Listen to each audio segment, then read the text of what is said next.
Hello नमस्कार दोस्तों, स्वागत है आप सभी का अपने यूट्यूब चैनल में। आज की वीडियो में हम बात करने वाले कि हाफ वेव रेक्टिफायर यदि किसी के एग्जाम में लिखने को आता है तो उसे किस तरीके से लिखना हो और प्रैक्टिकली किस तरीके से उस पर परफॉर्म करना आना चाहिए। यदि आप छात्र हैं इलेक्ट्रॉनिक्स के, इलेक्ट्रीशियन के, TPS trade technician power electronic system के या कंज्यूमर इलेक्ट्रॉनिक्स के, आप किसी भी ट्रेड के छात्र हो तो आप इस तरीके से प्रैक्टिकल को लिख सकते हैं। लिखने का सही तरीका जो आपको ठीक लगता हो वहाँ से भी लिख सकते हैं, लेकिन ये 5 हेडिंग बहुत इंपॉर्टेंट है जो आपको आनी चाहिए। सबसे पहले जैसे कि उद्देश्य में आपको पता होना चाहिए कि जैसे कि आज का हमारा प्रैक्टिकल है हाफ वेव रेक्टिफायर का अध्ययन करना। तो हाफ वेव का मतलब होता है कि अर्धदिष्टकारी।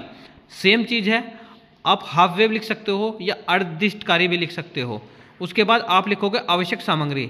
आवश्यक सामग्री में आपको पता होना चाहिए कि औजार और आप क्या क्या इक्विपमेंट यूज़ करोगे।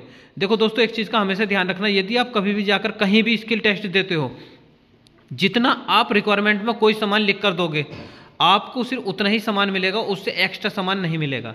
तो इस चीज़ का तो आप ये ध्यान रखना कि आपको ये पता होना चाहिए कि कितने इक्विपमेंट आपको यूज़ करने हैं। जैसे कि सोल्डिंग आयरन का आपको पता होना चाहिए, सोल्डिंग वायर का यूज़ करना है, फ्लैश का यूज़ करना है, वायर कटर। आप इसके साथ इसमें ऐड कर सकते हो, कॉम्बिनेशन प्लायर जोड़ सकते हो, वायर कटर जोड़ सकते हो, ये सारी चीज़ें आप ले सकते हो। तो ये चीज़ कुछ चीज़ जैसे लाइन टेस्टर है, आप इसमें एक्स्ट्रा करके लिख दो, कोई प्रॉब्लम नहीं है। कुछ चीज़ एक्स्ट्रा ले लो, कोई प्रॉब्लम नहीं, लेकिन इतना सामान कम मत लेना कि आपको बाद में कोई सामान ना मिले। तो स्किल में बहुत चीज़ का ध्यान रखा जाता है। उसके बाद आपको इसमें चाहिए एक ट्रांसफार्मर। आप 909 यूज़ कर सकते हो, 12012 यूज़ कर सकते हो, कैपेसिटर, प्रतिरोध, डायोड, एक पीसीबी प्लेट और एलईडी। अब जैसे कि ट्रांसफार्मर है, ट्रांसफार्मर किस तरीके से दिखाई देता है, जैसे कि देखिए ये हमारे पास एक ट्रांसफार्मर है, दिखाई देता है। उसके बाद नेक्स्ट हमने क्या लिखा है, ट्रांसफार्मर का होता है कैपेसिटर। कैपेसिटर जो होता है आपको कुछ इस प्रकार का दिखाई देता है, ये आपका कैपेसिटर होता है। देखिए इसकी वैल्यू जो है हम आपको दिखा देंगे, ये इस तरीके से काम करता है। इसका जो काम होता है फिल्टर करने का होता है। उसके बाद है हमारे पास डायोड, ठीक है ना, ये डायोड है। इसमें देखो इधर जो है ना पॉलिश हुई हुई है, यानी कि एनोड और कैथोड। ये एनोड और कैथोड पर कार्य करेगा, ठीक है ना, एनोड और कैथोड पर ये कार्य करेगा। देखिए इधर एनोड है, इधर कैथोड है। उसके बाद है प्रतिरोध। प्रतिरोध जिसे आप रेजिस्टेंस कहते हैं, इस तरीके से आपकी एक रेजिस्टेंस होती है, इसमें आपको बैंड दिखाई दे रहे हैं, इससे आप इसकी वैल्यू ज्ञात कर सकते हैं कि कितनी वैल्यू का ये है। उसके बाद है एलईडी। अब इनकी हम आपको टेस्टिंग भी बताएंगे और जैसे आपको इनको परफॉर्म करना है वो भी चीज़ बताएंगे। अब ये क्या है, एलईडी। ये हमने इसने चीज़ यूज़ करी है, वो हमने आपको दिखा दी। अब इसमें हमने आपको क्या नहीं दिखाया, पीसीबी प्लेट। अब देखो पीसीबी होती है ये, इसे बोलते हैं पीसीबी। इस पर ट्रांसफार्मर पहले से सेट किया गया है। इधर देखिए, इधर कॉपर की लेपिंग हुई हुई होती है, इधर कोई भी कॉपर की लेपिंग नहीं होती। जिधर कॉपर की लेपिंग हुई हुई होती है उधर हमें सोल्डिंग करनी होती है, और जिधर कॉपर की लेपिंग नहीं होती इधर हमें कंपोनेंट्स लगाने होते हैं। कंपोनेंट्स हमारे ये होते हैं, जैसे कि कैपेसिटर है, ट्रांसफार्मर है, एलईडी है, प्रतिरोध है, ये सारे हमारे क्या है, कंपोनेंट्स है। उसके बाद आपने औजारों में जैसे क्या लिखा है, सोल्डिंग आयरन, मोस्टली सभी ने देखा होगा। एक ऐसी चीज़ है इसी में वायर कटर है जो आपने शायद ना देखा हो, जो इस ट्रेड से बिलोंग करता है, जो इलेक्ट्रॉनिक्स फील्ड से बिलोंग करता है, मोस्टली उन्होंने ये सारी चीज़ देखी होगी, सिर्फ छोड़कर। बाद हम बात करते हैं इसका चित्र। जैसे ये चित्र तैयार किया गया है, ये आपका ट्रांसफार्मर है, प्राइमरी वाइंडिंग है, सेकेंडरी वाइंडिंग है, यहाँ से डायोड है 1N4007 का, जो हमने अभी आपको दिखाया है। आप यहाँ कैपेसिटर यूज़ करोगे 50 वोल्ट 100 UF का। ये आपके पास एलईडी है।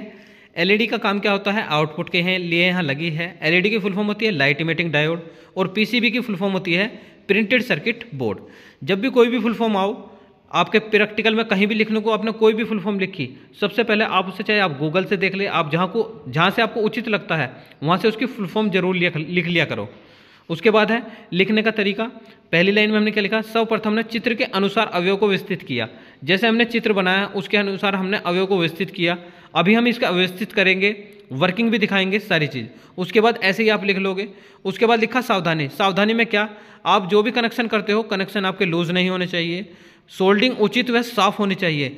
साफ का मतलब क्या होता है, जो आपने सोल्डिंग की है वो बिल्कुल प्रॉपर तरीके से होनी चाहिए। ऐसा ना हो कि आपको सोल्डिंग एक जगह करनी थी, पता लगा आपने जैसे एलईडी हुई, एलईडी को 2 जगह आपस में शॉर्ट कर दिया, तो वो जो होती है वो कहते हैं ना रफ, वो रफ सोल्डिंग होती है, लेकिन आपको रफ सोल्डिंग नहीं करनी। उसके बाद क्या करोगे, आप इसका परिणाम देखोगे। परिणाम में क्या होता है, जो भी आपने प्रैक्टिकल लिखा उद्देश्य है, बस उद्देश्य में क्या है कि आप अध्ययन करेंगे, यहाँ से आपको अध्ययन करना है, लेकिन परिणाम में आपने वो कंप्लीट कर लिया।